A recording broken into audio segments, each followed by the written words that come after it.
Mwongeye kwirirwa abakunzi ba Slim Jesus Entertainment.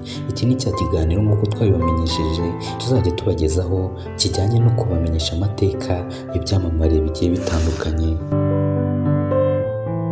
Uyu munsi twabazaniye amateka y'umuhanzi Diamond Platnumz, umuzunguzayi wavuyemo icyamamare. Nasib Abdul Juma winjiye mu ruhando rwa muzika nyafurika byeruye mu mwaka wa 2009, akaba yaratangiye aririmba injyana ya Bongo Flava. Muri iyi nkuru tugiye kurebera hamwe ubuzima bwa Diamond Platnumz kuva mu mwaka wa 1989 kugeza mu mwaka wa 2019.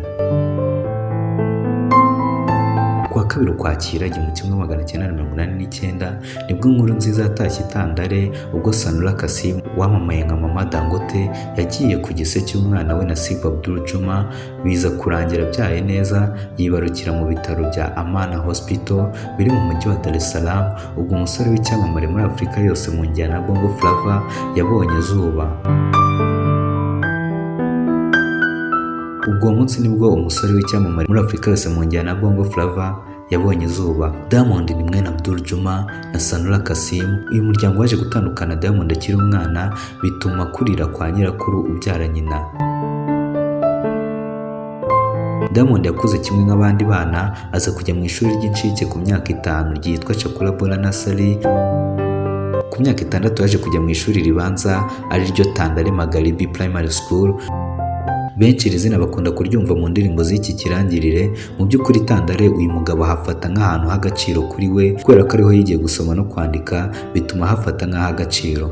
Mu mwaka wa 2002 nibwo Diamond Platnumz yatangiye amashuri yisumbuye. Mu mwaka wa 2006 yaje gusoza amashuri yisumbuye. Aha akaba ariho urugamba rw'ubuzima bwe mu muziki rwari rutangiye. Reka turebere hamwe intangiriro y'urugendo rwa muzika rwa Diamond Platnumz. Iyi foto mubona ni imwe mu zagaragaye mu ndirimbo ya mbere ya Diamond. Nyuma yo kurangiza ishuri, Diamond yari ataratangira kuririmba, yewe byari n'ibintu yafataga nk'inzozi dore ko byari bigoye kubera amikoro ari make. Gusa ukuri guhari nuko Diamond yatangiye kugaragaza impano yo kuririmba ari mu mwaka wa 5 w'amashuri abanza. Diamond Platnumz kunze kwita mutoto wa Tandale nk'uko akunze kubivuga mu ndirimbo ze, nibwo yaje gutangira urugamba rwa muzika. Gusa ikibazo cy'ubushobozi buke cyabaye imbogamizi, gusa yakundaga cyane umuziki. Ikibazo cy'amikoro make cyabaye ingutu, bituma atangira akazi ko gucuruza imyenda ibizwi nka caguwa.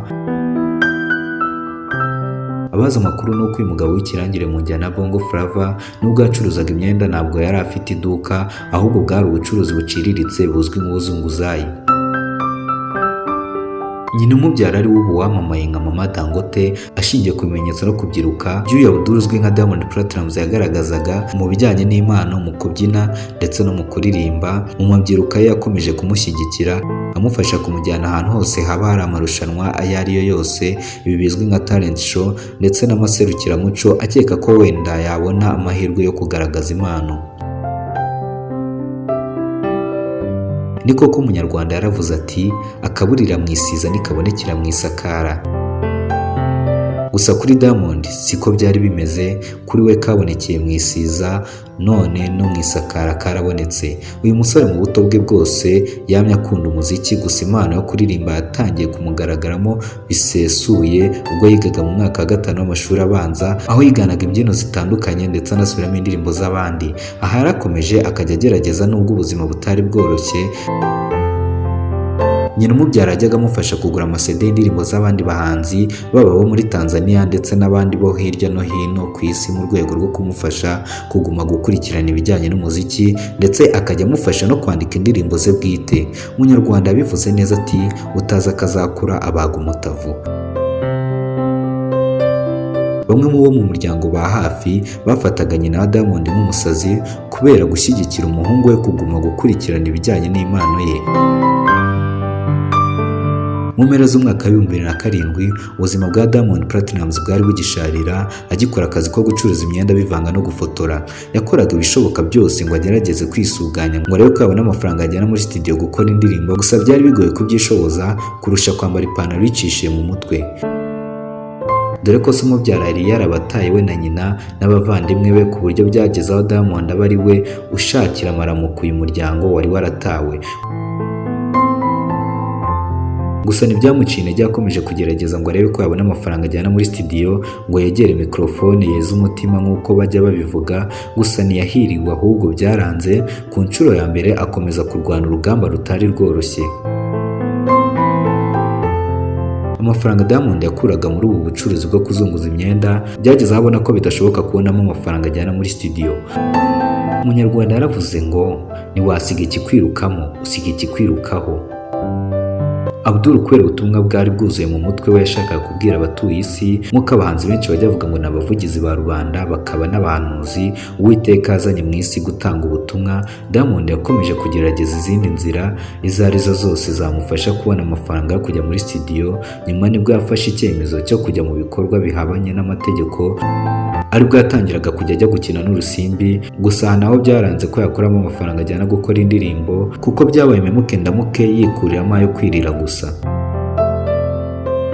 Abonye byanze nibwo yaje kugurisha impeta ya nyina kugira ngo abone uko ajya muri studio. Gusa ibi byakozwe mu ibanga rikomeye kubera ukuntu bene wabo na nyina batumvaga ko ibyo Diamond ndetse na nyina yashyigikiraga umuhungu we muri iyi nzira y'inzitane igana ku bwamamare uyu musore yari arimo bitazashoboka.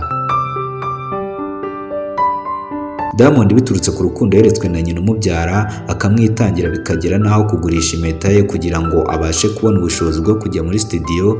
Ibi byabaye nk'igihango gituma akunda nyina ku rwego rukabije, binatuma nyina icyo yamusaba ubu agishoboye cyose yakimukorera. Akenshi uyu musore ibitaramo ajyamo nyina bahari, byaba ibyo muri Tanzania cyangwa hanze. Akenshi Diamond aba ari kumwe n'uyu mubyeyi we wamurwaniye ishyaka nyuma yo gutabwa na se umubyara.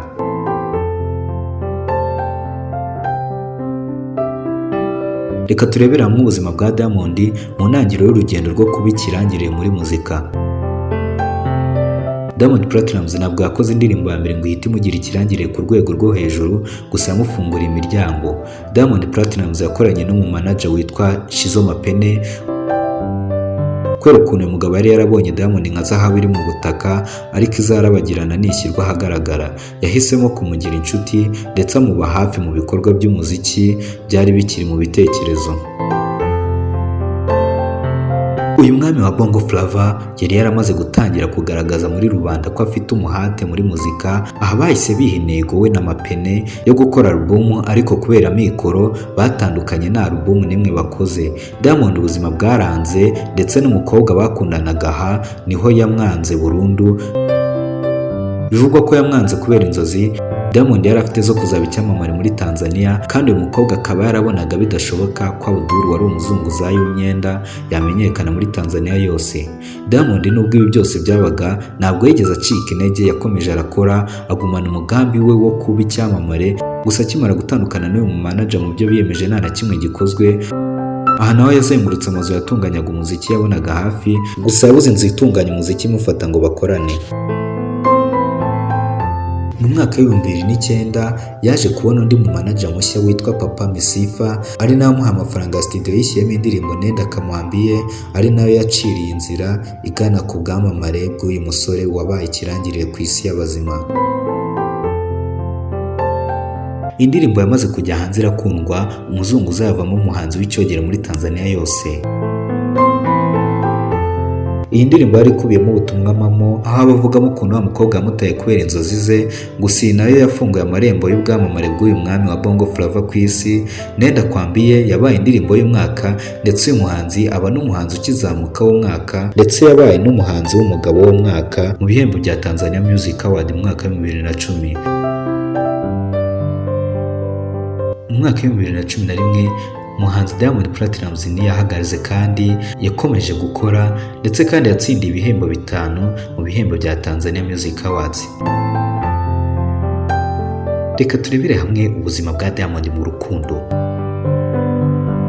Diamond nyuma yo kuba umusitari yaje gukundana n'umunyamideli Wema Sepetu, baravugwa mu binyamakuru, ibyandika birandika ndetse n'ibivuga bicika ururondogoro ku rukundo rwabo. Nyuma yaho ahagana mu mwaka wa 2014 nibwo yaje gutandukana n'uyu mwari. Aha niho hahise hatangira ibihuha by'uko Diamond yabakundana n'umuherwekazi wari waramaze gutandukana n'umukire Ivan Semanga, bari bafitanye abana 3. Gusa Diamond ni umuherwekazi w'umugande, iby'urukundo rwabo bakomeje kugenda babica ku ku ruhande bakajya bavuga ko bahura kubw'impamvu z'ubucuruzi, gusa bakajya bakomeza kubana mu ibanga bihishahisha itangazamakuru. Umunyarwanda yavuze ukuri ati ntiwahisha inzu ngo uhishe umwotsi. Kuwa 6 Kanama umwaka wa 2015 nibwo Diamond yashyize ubutumwa kuri Instagram avuga ko we n'uyu mugore umurusha imyaka igera ku 9 biteguye imfura ye, akaba n'umwana wa 4 kuri uyu muherwekazi w'umugande ukunze kwiyita Boss Lady. Uyu mwana w'umukobwa yaje kuvuka mu mwaka wa 2015 mu mpera zawo, gusa bidatinze bahise bajyana n'undi mwana w'umuhungu. Umwana wabo w'umukobwa yitwa Tiffany Lani Dangote, uw'umuhungu yitwa Nilani Dangote. Nibyaje kugenda neza hagati y'aba bacuruzi babiri, bakaba n'ibyamamare kuko Diamond yakomeje gushinjwa guca inyuma umugore Zari Hassan, ndetse byaje no kuba intandaro yo gutandukana hagati y'aba bombi. Byaje no kuba ikibazo nyuma y'uko Zari atandukanye na Diamond, byakomeje kujya bivugwa ko Zari yanze ko Diamond ahura n'abana be nyuma yo gutandukana. Mu bakobwa bandi bagiye bagirana ibihe byiza na Diamond Platnumz harimo Hamisa Mobeto, byaje kuba imbarutso ikomeye y'itandukana rye n'uyu mugandekazi. Babyaranye abana babiri, dore ko byazambye cyane ubwo Diamond yemeraga ku mugaragaro ko ari we se w'umwana wa Mobeto. Magingo aya Diamond afite abana bagera kuri 4 nibo bazwi yemera, gusa mu minsi ishize hagaragaye ko ashobora kuba afite umwana yabyaye kera utaruzwi, ushobora kuba afite imyaka igera ku 9. Gusa ibi nta kintu yigeze abitangazaho. Hari n'abandi bana babiri b'impanga bikekwa ko uyu mugabo yabyaranye n'umukobwa w'umurundikazi, gusa nabyo nta gihamya ihari yemeza ko ari byo, gusa byigeze kuvugwa cyane ndetse bigera n'aho ibinyamakuru byavugishije uyu mukobwa w'i Burundi akabyemeza, gusa Diamond yari atuje nta kintu yabivuzeho ku ruhande rwe. Reka turebere hamwe ibihembo bitandukanye Diamond Platnumz yagiye atsindira. Ibihembo bya MTV Europe Awards Diamond yatsindiye muri 2015. Kuva mu mwaka wa 2010 Diamond Platnumz atangiye umuziki ashize amanga, uyu muhanzi amaze gutwara ibihembo birenga 50 mu myaka igera ku 10 amazemo. Ibihembo yagiye atwara byinshi bitangwa n'ibi bigo bikurikira, harimo WhatsApp TV, Africa Music Video Awards, Music Video Awards, High People Music Awards, Top 10 Tube Music Awards, The Future African Awards, MTV Africa Music Awards, BET Awards, African Music Magazine Awards, Tanzania Music Awards, People's Choice Awards. Kubera ubukaka n'ubushongore amaze kugira mu muziki, abenshi iyo babonye bahatanye na Diamond icyizere cyo gutsinda kirayoyoka.